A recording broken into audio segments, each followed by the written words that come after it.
Your personal brand is the only thing you own when you work for someone else. Everything you create when you work at a company, that company owns, and that's fine.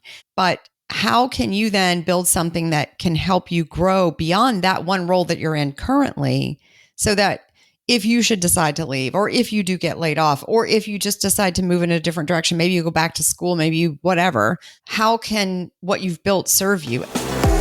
Hey, Creating Maven. I'm Joy Spencer, your reframe specialist, with one important message. Your real work, it's not your job or your career. Your real work is what you create. And what you create is what sets you apart and makes you incomparable. It's your legacy.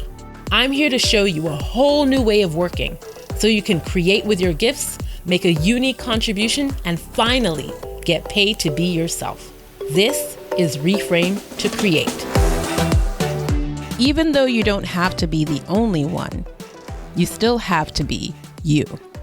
That's what I shared with you in episode 63 to shake you out of the idea that just because the marketplace is supposedly crowded, it doesn't absolve you of the responsibility to create and put yourself out there. Now, if you don't know what I'm talking about because you didn't just listen to that episode, don't worry. It's not a prerequisite for today. But we build on it today because my guest is Diane Diaz from Speaking Your Brand, and she's here to talk about personal branding. Because after you've accepted that you're going to stop comparing yourself to who other people are and what they're doing, and that you're going to now focus on who you are and what you're doing, it's time to get you out there. Your personal brand, why it's important, the mistakes that professionals make when it comes to personal branding, and how and where you can get to work building yours are what we're going to get into today. Diane Diaz is the lead speaking coach and a personal brand strategist with Speaking Your Brand. She regularly speaks on personal branding, LinkedIn strategy, and women's empowerment. She has a master's degree in business administration with years of experience in branding, marketing, and public speaking. And she's been teaching branding and marketing classes at a university for nearly 15 years. I absolutely love and admire Diane. I've worked with her for about as long as I've worked with Carol Cox at Speaking Your Brand. And she is a phenomenal personal brand strategist. And so I'm very excited to have her on here to just answer all these questions I have and that I know you have burning inside of you about personal branding and why it's important. So really, there's no better person than her to help us get deeper into this topic. I got our conversation kicked off with a very basic question. What is personal branding? And why does a professional like you, someone who may not have a business or a side hustle who's in an organization, why do you still need to have one? Well, first of all, a personal brand is what other people think and feel about us as professionals, entrepreneurs, whatever we're doing. Other people get to decide what that is. But we, as the individual with the personal brand, can send out signals and do things to influence how other people perceive us. And how they perceive us is your personal brand. And so for people working in companies, so a company that you don't own, the inclination, I think, is to think, oh, well, I'm working for the company, so I'm building my career with the company. I don't really need to pay attention about how my personal brand comes across or what I'm doing extraneous to the company and how that is perceived. I just need to build my brand within the company. Well, it's true that you do need to build your brand within the company. However, I would encourage anyone working at a company to work on building their personal brand and what they stand for and how they want to be perceived, not separately, but in a way that positions them clearly so that if something should change, maybe they want to move into a different role in the company. Maybe they want to go start their own company. Maybe they have a business on the side that they're building. Maybe, this happened to me, they get laid off from a company. Your personal brand is the only thing you own when you work for someone else. Everything you create when you work at a company, that company owns, and that's fine. But how can you then build something that can help you grow beyond that one role that you're in currently, so that if you should decide to leave, or if you do get laid off, or if you just decide to move in a different direction, maybe you go back to school, maybe you whatever, how can what you've built serve you? And that's your personal brand. So we do need to be building personal brands all along the way so that when those changes come, which the only guarantee is change, we're able to leverage what we stand for and how we're perceived and the network we've built based on those things to help us move into that next role or move into the business that we're starting or whatever our endeavors are. Yeah, I like what you said. It's powerful, especially that your personal brand is the only thing that you own, the only thing that's yours when you're working for someone else, when you're working in another organization. And it sounds like from what you're describing, it's the thing that gives you options and choices to flex in transition, whether those are transitions that you chose for yourself or if you get laid off or anything like that. So it's like this is the thing that you have and that you'll own. And so how did you come to this? So as I mentioned, it happened to me. I got my degree in marketing many moons ago and then got my master's degree and then of course started working. And I worked in a few jobs in marketing. And then the last role I was in where I worked in as a marketing director, like in the marketing field doing marketing, was as a marketing director at a national land development company. And I was there probably about almost 10 years. And of course, the housing collapse happened. This was at the end of 2008. The company I worked for closed half of their offices. So they laid off a lot of people, as did many companies in that industry and ancillary related companies. Of course, a lot of people lost their jobs. So I found myself being forced to change jobs and frankly, careers. And it dawned on me that I didn't have anything that I had really built intentionally. It didn't mean that I didn't have a personal brand because I did. So whether you're actively intentionally building your personal brand and positioning yourself a certain way or you're not, you still have a personal brand. But it occurred to me that I had not intentionally sat and looked at, well, how do I want to be perceived? And how can I make sure that these things come across to other people so that whatever roles I want to go into, I am positioning myself that way that says that I can deliver on that brand promise, so to speak. And so it was in that shift from marketing director in a company, a corporate environment, to teaching at a university, which is a vastly different thing. So it was in that shift that I realized, oh, I'm actually in charge of my personal brand and I need to take charge of it. And so that is when I started kind of working on like, okay, well, what is my personal brand? What do I stand for? How does that look? Where does it come across? So what would it have looked like if you had done that? If you had been before you were transitioning from one thing to another, if you reverse engineer it, what might that have looked like to have put you in a position where you felt like I have a solid personal brand, I have something that I own that I'm taking with me into this teaching job? What would you have been doing? I think, and keep in mind that at the end of 2008, certainly there was LinkedIn, but there are far more tools and platforms now to build your personal brand and get it out there. But if I'm looking back, one thing I could have done is spend more time on my LinkedIn profile, being intentional about how I want to be perceived. So if my hot button issues are branding or marketing communications or whatever they are, I can make sure that I am optimizing my LinkedIn profile for those things to show that that's what I'm interested in and that's what I, speak about and that's what I talk about and I could share content around that so that I'm always building the impression through keywords and content and all of those things on a platform like LinkedIn where there are other professionals so they can see that that's my area of expertise. So I would have been, in retrospect, I would have been much more intentional about being present on those things. And when I was in the corporate job, I was doing a lot of networking and going to networking events and different industry things, but it was for the company and for that job, which again is fine because it's part of my job. However, it wasn't with also an intention to build my personal brand. It was with an intention to build the brand of the company I worked for. Again, that's what they're paying me to do. But I could have been more intentional about building my own personal brand within that, right? So that people see not just Diane Diaz, who works for company XYZ, but also Diane Diaz, the brand expert, the personal brand expert, the marketer, the digital marketer, whatever the case may be.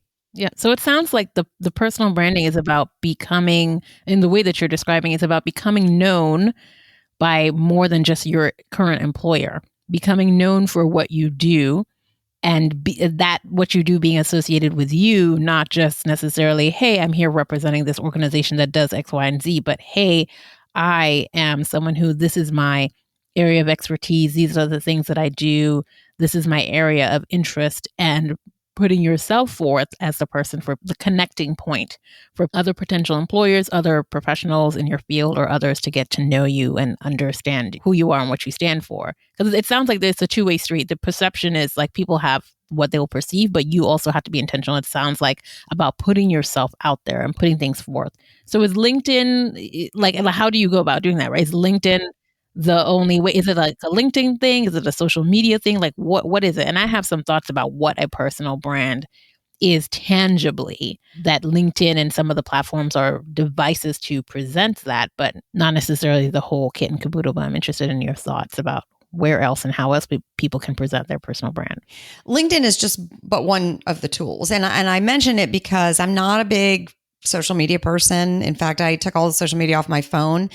With that said, I'm not saying don't use social media, because depending on what role you're in, Instagram may be a better fit. I mean, I don't know. It just depends on what a person does. If a person works, let's say, at a cosmetic manufacturer and they're in some marketing role within that realm, then Instagram might be a better fit, right? So, or YouTube even. So it just depends on what role you're in. Now, for me, LinkedIn is a better fit.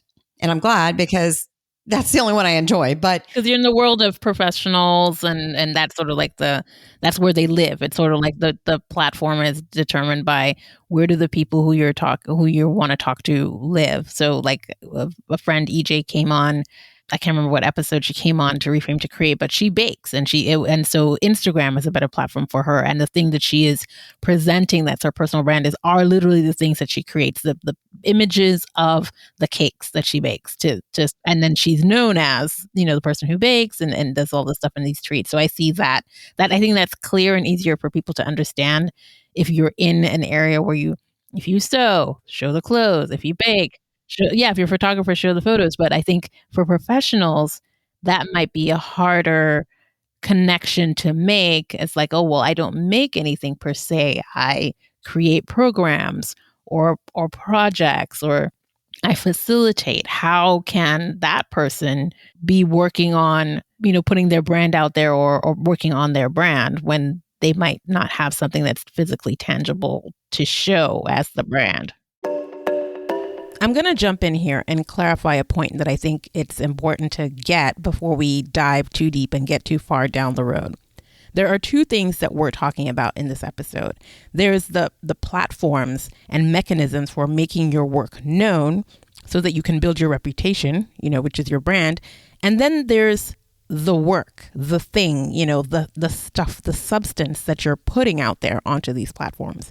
And I want to draw your attention to this so that you can start thinking about what this stuff is for you, because it's what we talk about a lot here at Reframe to Create all the time.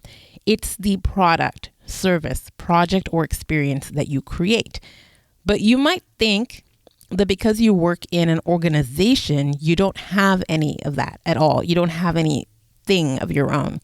Well, I want to give an example of just how you might. I want to give an example from the financial industry just to get your juices flowing so that you can see how this might apply to you. So imagine you work for the financial industry and your job is to, let's say, answer calls from customers and field their challenges and their complaints. And you might think, if you're in this type of position, you might think that, well, what's my opportunity to build my brand here? I just, work in this organization, I answer the phone.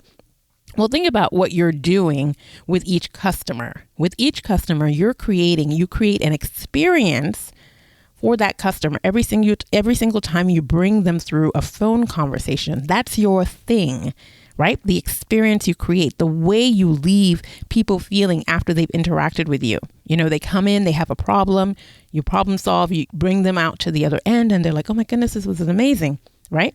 And so how would you show something like that on LinkedIn? Well, for example, let's say you had a post. Let's say you post a short story about that interaction that you had with the customer. You lay out the problem, what they came in with, you show how you helped them and how you resolved and how they ended up feeling at the end. That's it. And then you put a photo, of maybe your hand holding a coffee mug near a keyboard, whatever, and you post that with the story caption, all in a day's work, and you describe the story. Voila, you've done it. You've done a little work to build your personal brand of putting your work out there. And you've done it even though you work in an area where, it's like you're working in service, and what you're bringing, your work is experiences. So keep that idea, that little nugget in your mind as we, as Diane and I continue this conversation. I just wanted to hop in and I wanted to give you that example before we got too far down. And, folks were thinking, oh, this doesn't apply to my type of profession. How would I do that?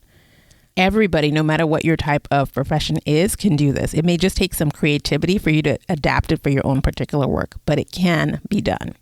Now let's get back to my conversation with Diane, where we were talking more about LinkedIn. Yes, and that's why I think LinkedIn is a good option, because, and I will say, I think everyone needs to have a LinkedIn profile that is optimized, because it doesn't matter what industry you're in. There should be this professional presentation of who you are within your industry. You could be a dog groomer. It doesn't matter, right? Dog groomer, making cakes, offering services, but LinkedIn is going to present you as this professional person in that space.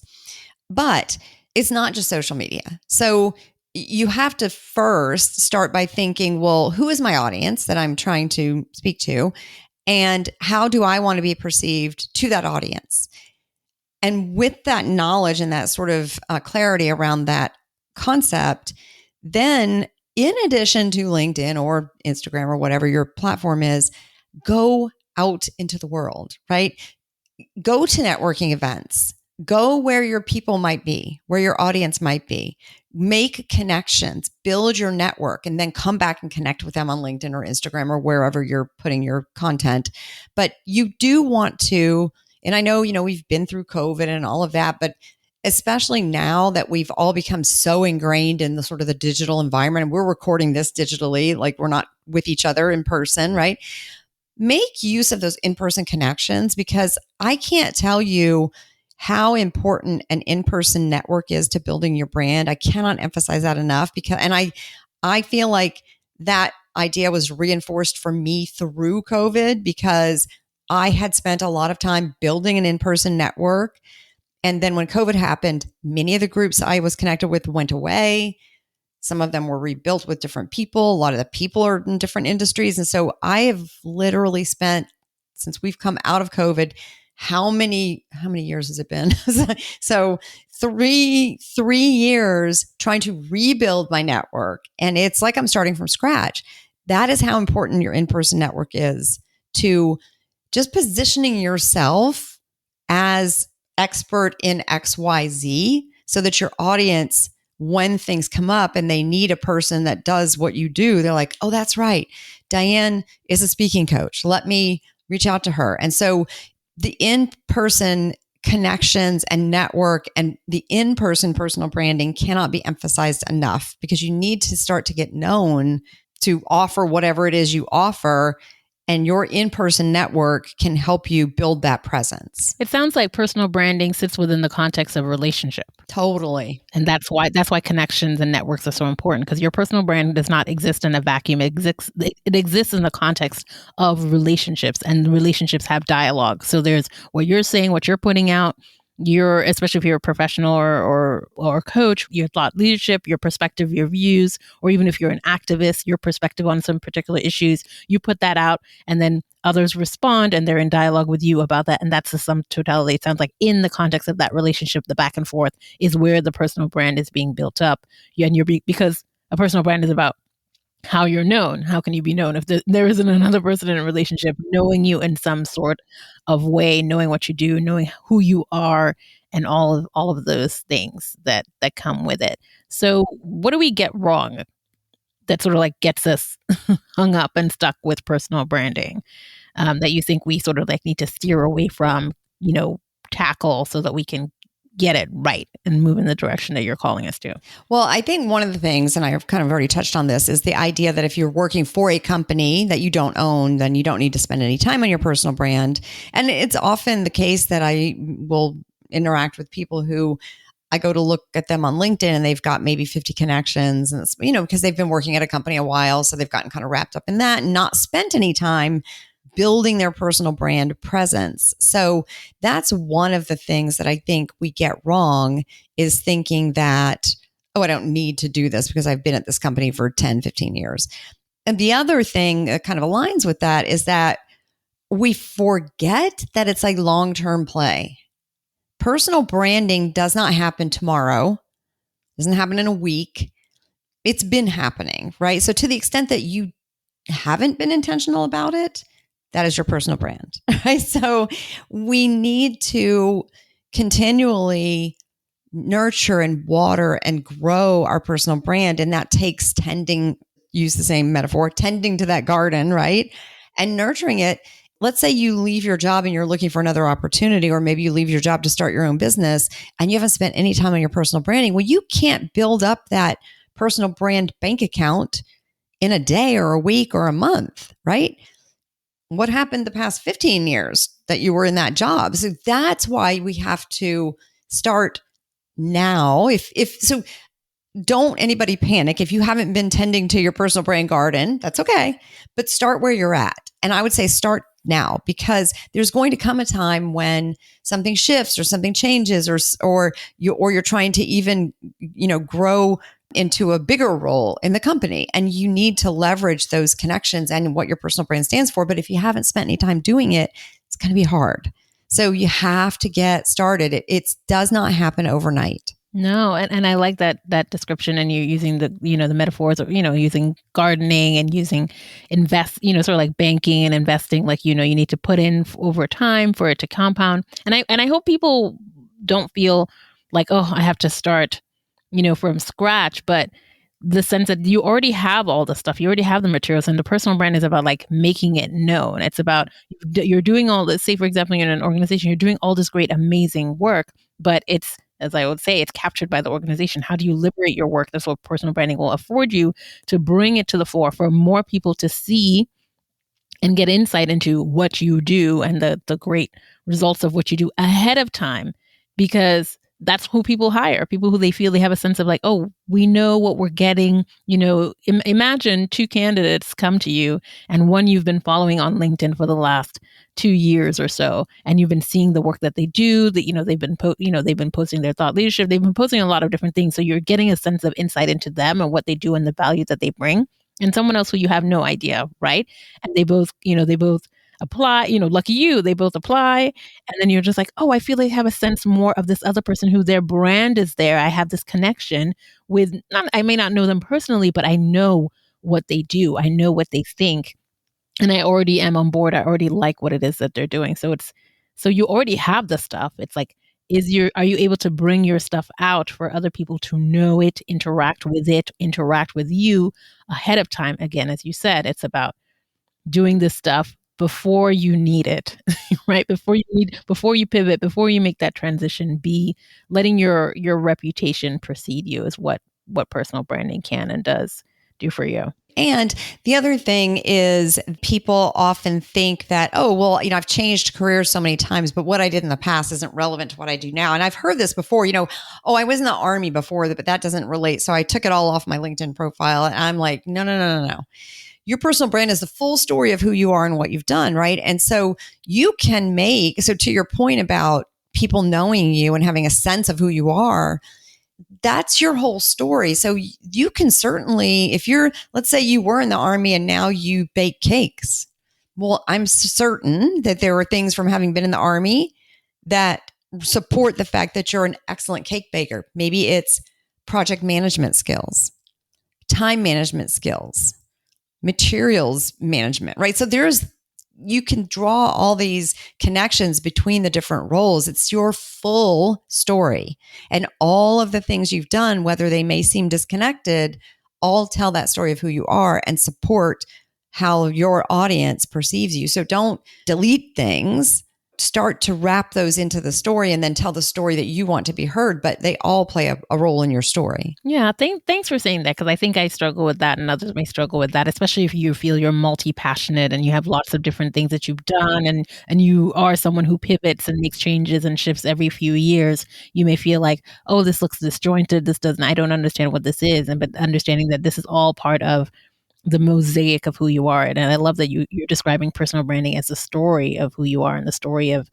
what it is that you're bringing to the table. And so like not leaving anything out, because all of that is part of who you are. And that's what the personal brand is about, becoming known for who you are, and what you want to put out there, and the type of the work that it is that you want to do.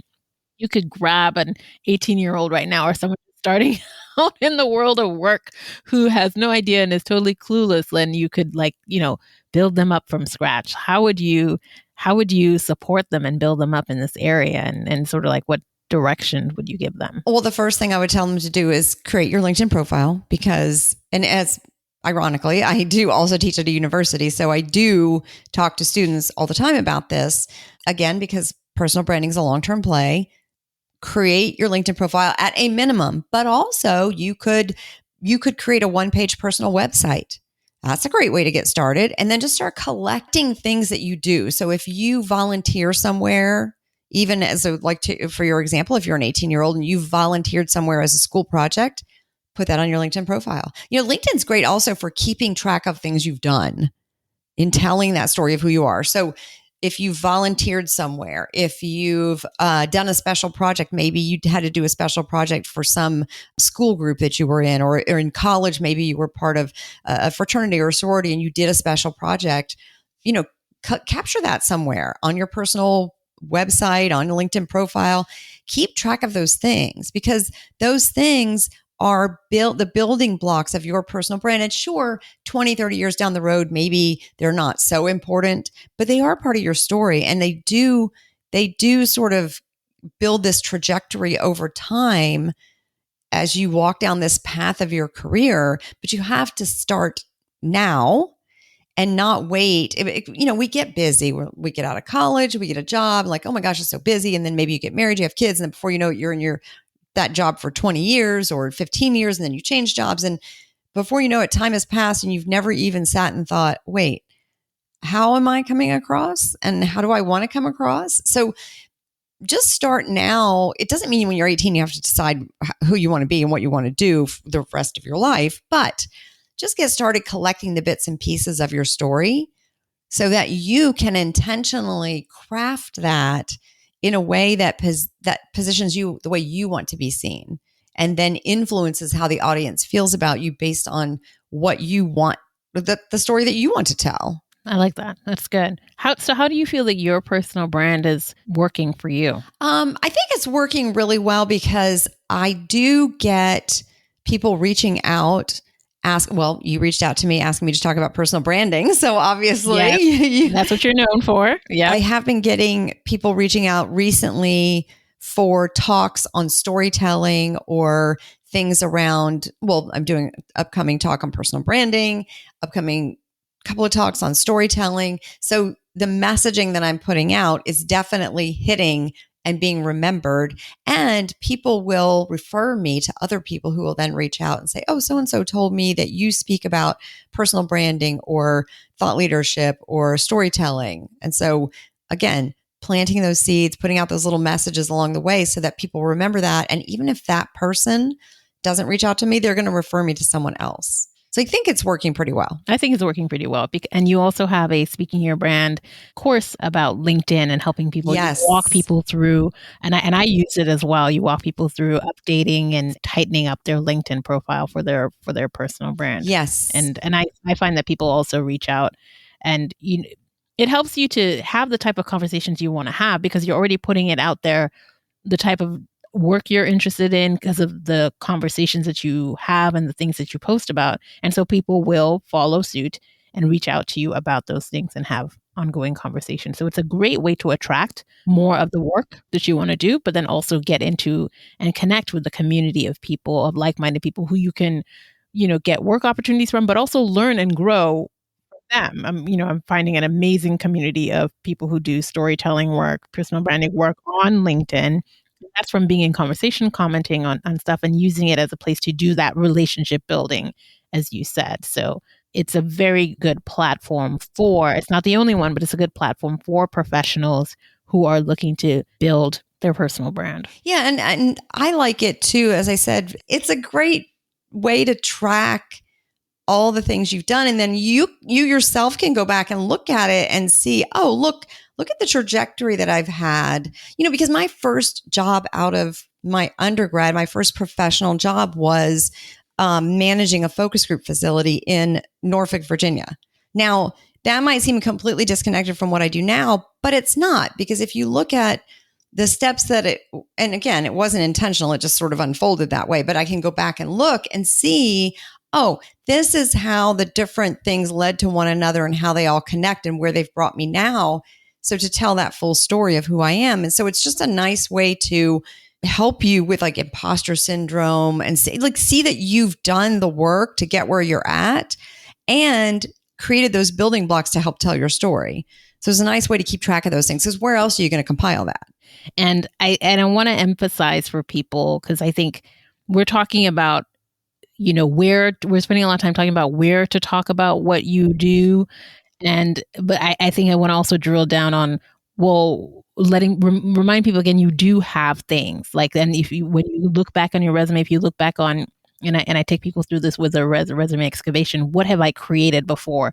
What product, what services, what experiences have I created in my role or in a volunteer format? Those are the things that's your fodder. That's the work that you do and bring to the fore. And then post about that, talk about, I'm doing this today. I see people talk about it all the time. If you're on Instagram, I baked this cake, or if you're here, I did this workshop today, or I've created this course, or like whatever it is that you've done, actually put it out there, because that is what is helping people to get a sense of who you are, what your brand is, so that they can engage and interact with you in dialogue around it and about it. That's all part of the process of building the brand and making people know about it and talking about it more. The things that you create, putting it out there. Yes, 100%. And I often hear this from younger people where they're uncomfortable talking about themselves, which I completely understand. However, what I will say is that if you don't tell people and put those things out there about who you are and what you do, you can't expect them to know. They're not going to know. But also, I'm here to tell you, because I got laid off from that job and then learned after I got laid off that the person in the same role as me in another city was making almost twice what I was making. So if you do not advocate for yourself, nobody else is going to do it for you. And think about putting your messaging out there about yourself. I created this thing. I created this course. I created this product. Here's the service. Look at this cake. Think of that as you advocating for yourself. Also think of it as, if you don't tell your audience how you can help them, you're kind of doing them a disservice. Mm-hmm. So you have to talk about yourself.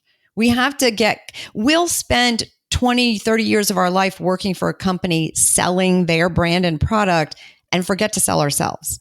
So don't do that. You manage your personal brand and sell your personal brand in addition to the work you're doing at the company, but always advocate for yourself too. You cannot wait for other people to do that for you. That's part of building your personal brand.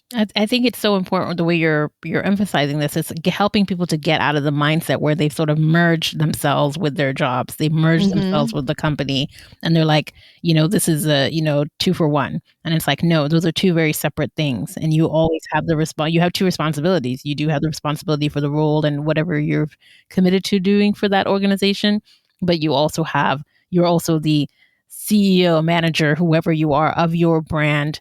That always has to be invested in, and you always have to do the consistent work with that. It just makes everything easier that, for all those transitions, which they will come. It just makes it so much easier and gives you that through line and that thread, right, of clarity even for yourself.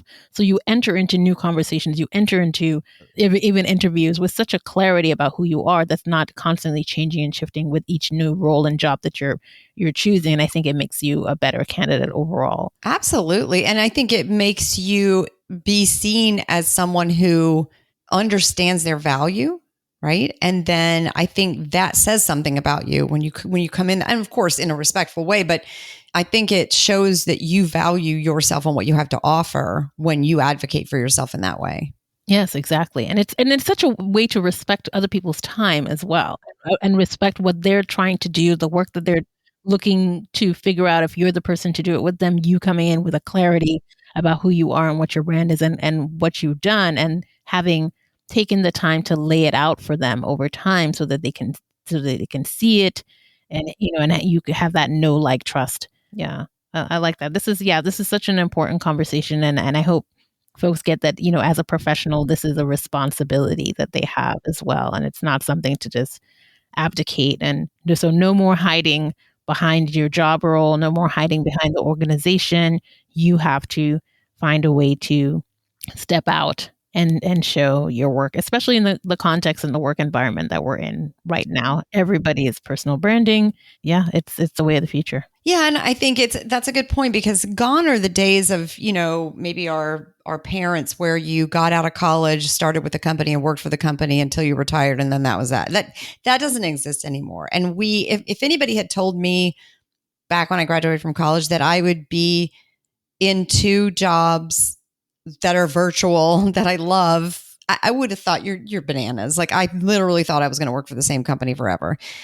Those days don't exist anymore. And so I think in the world of working and the world of being an employee, like, that has all changed. And so people are multi-passionate now, and they are doing multiple things. And so I think it is sort of fits within the context of the world of work today that we do take charge of our personal brands, because we aren't going to probably be at a company for 30, 40 years. That's just probably not realistic. And most people, frankly, job hop because that is how you make more money, right? And so to that end, take charge of this. And I'm pointing at myself, my whole self, right? Take charge of who you are and how you come across, because that is what's going to serve you and serve the companies that you work for. It's going to serve everybody. Yeah. And you said companies, and you mentioned it earlier that you currently have 2 jobs. And I totally attribute that to the fact that you have a very strong and clear personal brand that allows you to pull income.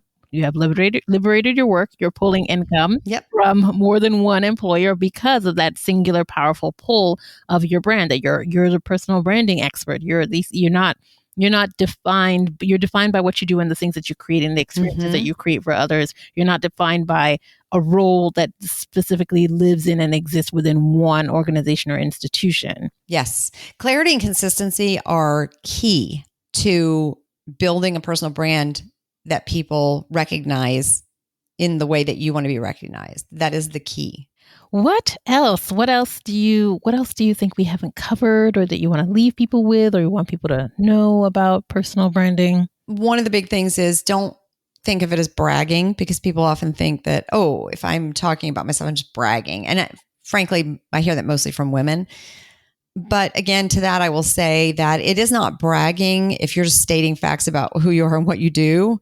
And don't wait for someone to come pat you on the back and say, oh, good job doing that thing that you did, right? Like, put your successes out there. Tell your audience who you are, what you do, and what you can offer, so that you can help them, and so that you can advocate for yourself, and you can build the sort of trajectory in your career that you want to have that serves both you and the company that you work for. But, don't wait for someone else to do it for you, and don't wait until you need it. Like, do it now. She's right. Don't wait. Your personal brand has so much to offer you, but it requires you to take the long game view, to invest in it today so that you can reap the rewards tomorrow. We talked about a lot in this episode, and if you want to learn and hear more from Diane, then follow her on LinkedIn. I'll have her info in the show notes. And also follow her on speakingyourbrand.com. As I mentioned during this episode, Speaking Your Brand has a great LinkedIn for Speakers Masterclass online course, which is great for optimizing your LinkedIn profile. And even if you're not a speaker, it's great for all professionals. Diane takes you step by step through the course to make changes to your LinkedIn profile so that you can optimize it. But of course, even after you've done that, You're still going to have to show your work by posting about what it is that you do. And I gave an example of how you could do that, even if you're in an experienced industry, right? But if you've got projects, products, services, whatever, think about ways that you could post about that work so people can see, it's essentially showing your work. People can see what it is that you do. But, if you don't have your LinkedIn profile set up properly yet, that is a great first step. That's a great start. So much goodness in here today, right? Here are the key nuggets to remember from today's conversation. Even if you're in an organization, you need to work on your personal brand. And no matter your profession, you need to have a LinkedIn profile and optimize that LinkedIn profile so that you can get known for what you do. LinkedIn is for professionals and you want to be seen as that. So get on LinkedIn and use it. Because it's not just your current employer who needs to know about the work that you do. Think about others on LinkedIn as your potential future employers, future partners, future clients, and future peers. You can and want to invest in your relationships with them now through investing in your personal brand. Think of investing in your personal brand as a sort of long pre-interview. And your in-person network is critical to your personal brand. It's important for positioning yourself within whatever sphere of work you'd like to have your name referred to as the go-to person to work with. And if you haven't been intentional about your personal brand up until now, know that that is your personal brand, an unintentional brand. But it's not too late. Don't worry. And you're not starting from scratch. You've got stuff to leverage. You just got to get more intentional about doing it now. And if you're thinking, I've got some stuff here that, isn't relevant, some work that I've done, I'm just going to chuck it. Don't chuck it. Your personal brand is the story of all of who you are throughout your profession and your career and all the things that you've done. And there's a way to bring all of those things that you've done into a beautiful story that you can be proud of. Your personal brand is a way of letting people know how you can help them, and to not work on it is a disservice to them. So you got to get to advocating for yourself, not just for you, but for those who you're meant to serve. Did you enjoy today's episode? Then consider leaving a 5-star review and comment on Apple Podcasts or wherever you listen to your podcast. It helps signal to other creating mavens like yourself that this is where they need to be to get all the goodness they're looking for. I appreciate you helping to spread the word. See you soon, Creating Maven. Until then, remember to always ask yourself, what will I create?